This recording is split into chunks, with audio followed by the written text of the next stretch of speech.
There is one organ which causes high blood pressure, and it's not what you think. And there are specific exercises you can use to target and fix your blood pressure easily. No diet, lifestyle changes, or medication required. Check the link in the description below, but for now, today's question. Myth: hypertension or high blood pressure is typically 100 plus your age. Years ago, this incredibly simplistic dictum was taken as gospel by the medical profession. There have been a number of myths over the decades surrounding high blood pressure, and I would like to clear up some misconceptions around this very important topic. Blood pressure is simply the pressure within the arteries when the blood moves as it is pumped. The typical designation for BP is systolic/diastolic. The systolic pressure is an indirect measure of the force of contraction of the heart, whereas the diastolic pressure is the resting pressure between heartbeats. For many years, hypertension was defined as a BP of 140/90 or higher. Any level above 120/80 up to 140/90 was considered pre-hypertension, and those in this category are at a higher risk than those with a completely normal BP. Recently, a panel of 21 specialists in the field published new guidelines for the American Heart Association and American Academy of Cardiology Task Force after analyzing 900 published studies. Hypertension is now categorized as a BP of 130/80 or above.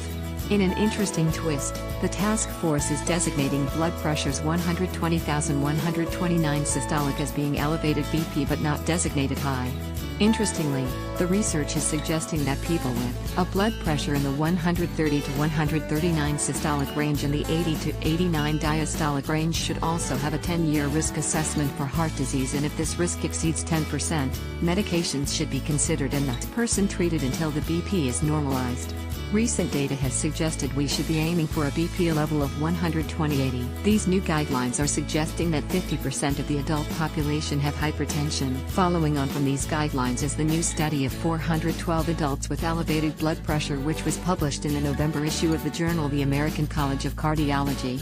This study suggested that following the DASH diet, which is a diet of fruits and vegetables, whole grains along with dairy, fish, poultry, beans, seeds and nuts combined with low salt reduces blood pressure more than pharmaceutical medication. The study looked at 412 adults including 234 women whose ages ranged between 23 to 76 with a systolic blood pressure somewhere between 120,159 millimeters of mercury and a diastolic pressure between 80 to 95 millimeters of mercury. Over half were African American. None of these people were taking BP pills or diabetic medication. They did not suffer heart disease, kidney disease, cholesterol elevation or diabetes. The diet was continued for 12 weeks and the groups were also split into low salt, medium salt or high salt.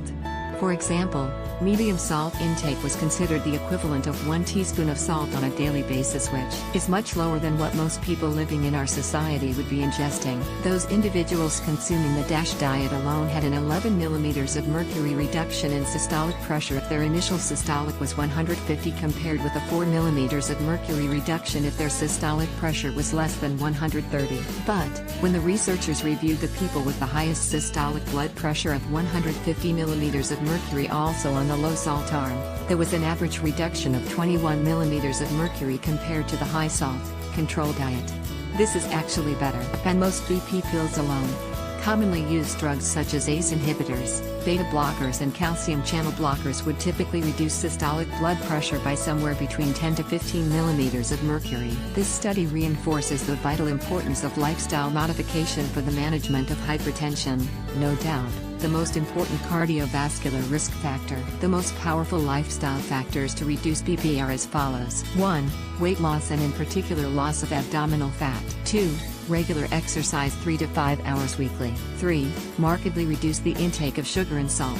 4. No more than 12 standard alcoholic drinks per day. 5. Stress management techniques such as regular meditation. Keologized garlic extract, 2 daily has been shown in a randomized controlled clinical trial of 88 patients with mild hypertension to have a significant reduction in BP similar to a standard pharmaceutical drug. Bergamot polyphenolic fraction 1 pill twice daily of the 47% polyphenolic extract has been shown to have an antihypertensive effect. 2 small pieces of dark chocolate, greater than 70% cocoa has been shown in a Cochrane review to have a reasonable powerful effect on reducing blood pressure and improving blood flow to organs. Management of sleep apnea through either mandibular advancement devices or nasal CPAP has been shown to control BP in affected individuals. Pharmaceutical therapy is also often necessary, but unless there is evidence of end organ damage as seen typically in the heart, the kidneys or the blood vessels in the eye, a good marker for what is happening in the blood vessels in the brain, lifelong drug therapy should not be commenced until all of the other avenues have been utilized. Regardless,